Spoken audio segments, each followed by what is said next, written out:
coming to Google as well, I noticed you say ranking number 1 in Google is overrated, and I want to bring that up as well. And it's a shock to a lot of people, especially people that are affiliate marketers and have content sites with just ads.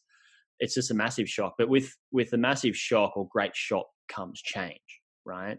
Yeah. And I'd love to hear you talk about why this is so other people can understand why being ranked on Google isn't the be all and end all, or getting ranked number 1, on Google isn't the be all and all, so they can change themselves as well. Talk to us a little bit about that if that's okay.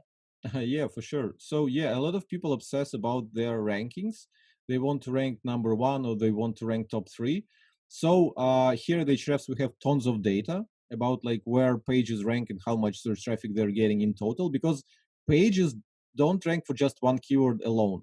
So if you rank for like best toothbrush, you probably also rank for what is the best toothbrush or best toothbrush 2020. So people don't search for things word for word in the exact same way. Different people would phrase their search queries differently, and Google is smart enough to figure out like what the search query is about and rank more or less the same pages for like similar search queries.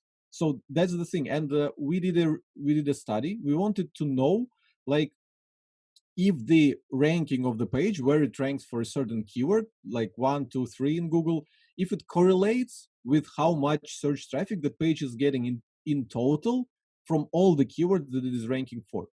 And of course, there is the correlation. So the higher you rank, the more traffic you're going to get in total.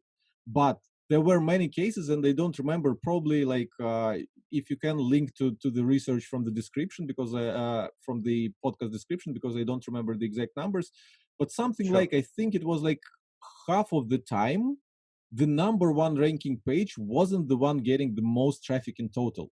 So you might not be the number 1 ranking page for like best toothbrush, but because your article is so deep, it covers the topic so deep, you rank for so many other keywords. You don't rank like number 1 for any of them, but you cover so many topics in your article that you rank for a ton of keywords in position number 2 or number 3, and in total you're getting more traffic than other articles that outrank you.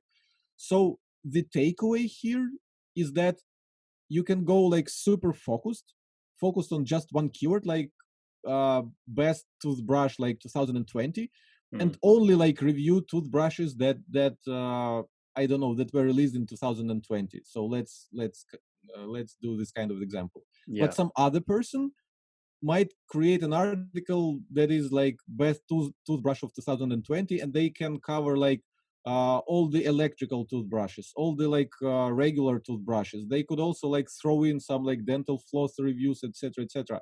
And they would have like a huge resource with a lot of information that would rank for a ton of keywords. So even though they wouldn't rank number 1 for like best toothbrush 2020, because of all other like smaller subtopics that they're mentioning on their page, they would be able to collect more traffic in total.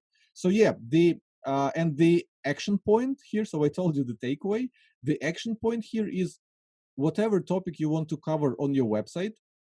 So in Ahrefs, we have a cool report in Keywords Explorer. If you type a keyword, a search query that you want to target, and scroll down in Keywords Explorer, you'll see like the search results. We pull the top 10 search results for your query, and we show you the SEO metrics of each search result, how many backlinks each page gets, and how much traffic it gets in total.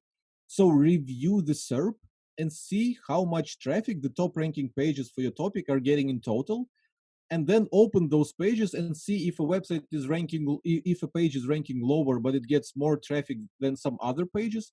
Open this article and see like what makes it get so much traffic. Is it like how many backlinks it has, or is it like how deep they go into content? Because some of the time what I'm seeing, I think a good example is chocolate Labrador. So Labrador is the type of breed of a dog.